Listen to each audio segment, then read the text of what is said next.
What's up, Culture Drop? Galen here. This video is about 3 simple, easy ways that you can have better, more effective, more efficient team meetings and stop wasting everybody's lives in horrible meetings.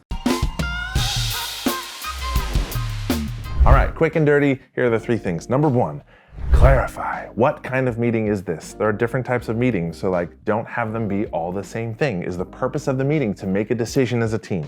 Is the purpose of the meeting to gather a bunch of input and feedback from the rest of the team? Is it just to check in and get everybody aligned on something?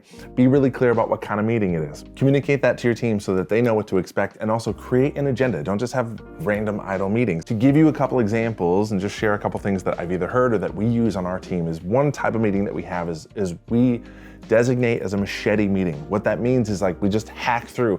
There's no idle chat. There's no how's it going? How's your week going? It's we get on the call, we cover every single thing that we need to do. And the purpose of the meeting is to get off of the meeting as quickly as possible. It's here's the agenda. We go boom, boom, boom, boom, boom. We cover things and then immediately get off the meeting. That's a machete meeting. My whole team, it's hey, let's make this a machete meeting. My whole team instantly knows what that means. My team also has a weekly check-in where we are just checking in personally. People just how was your week? How's it going? How you feeling? People will share personal things if they want to about themselves, but we take the first 10-15 minutes of that meeting to just check in, how's it going as a team, to be hey, you're human beings, how are you? Carrie got a new puppy, whatever. We just chat about that stuff.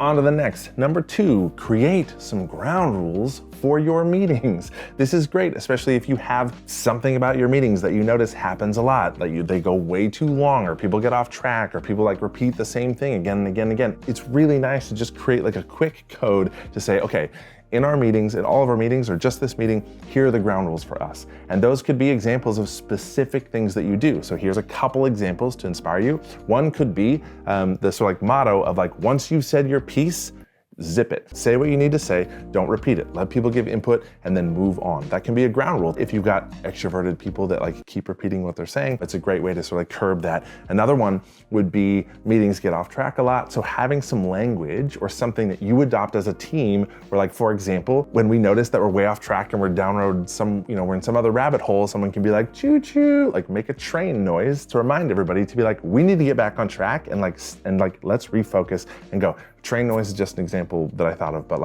it could be anything. Create ground rules for your meetings that people can follow so that you have more intentional behavior and processes inside your meeting. Number 3, this is so obvious, but it's amazing how many teams and people that facilitate meetings don't think about this. Create an agenda, plan for the meeting. If you're facilitating a meeting, think about who all is in this meeting and what topics are we gonna cover that are relevant to those people. The bigger the meeting, the more important this is. For example, if I'm part of a team and the part of the meeting that's gonna apply to me, I don't wanna sit through 15 or 20 or 30 minutes of some other meeting talking about a bunch of stuff that has nothing to do with me to get to the part that applies to me. So be thinking about, everybody needs here to be part of this, then let's get rid of these people and talk about this that applies to these teams. Thinking about intentionally the meeting ahead of time, because what happens in so many companies is that people just waste all their days in meetings that they have nothing to do with them. People are talking about stuff that doesn't impact them. It's a waste of their time and energy. It sucks people's energy out, and it's a waste of their time that they could be doing other things. And it makes people dread and hate meetings. So have better meetings, facilitate them better, plan for them, think about who needs to be here. I know I said 3 things, but I'm adding a 4th thing, and that is this: don't have the meeting. If for any reason you can think of not having this meeting, if it's just an informational meeting that could be an email or communication, or shoot a quick video on your phone and share that with your team, if you can think of a reason not to have the meeting, don't have it. A lot of companies get bogged down in meeting after meeting after meeting. We have these check-ins. If we don't have to have it, cancel it. My team does this all the time. If you don't have to have the meeting, don't have it. Stop wasting people's time in meetings forever. It's a huge waste of time. So hopefully those are helpful. Some tips to have better meetings, run better meetings. You don't want people to hate or dread meetings, but those things will help avoid that. Cool. All right.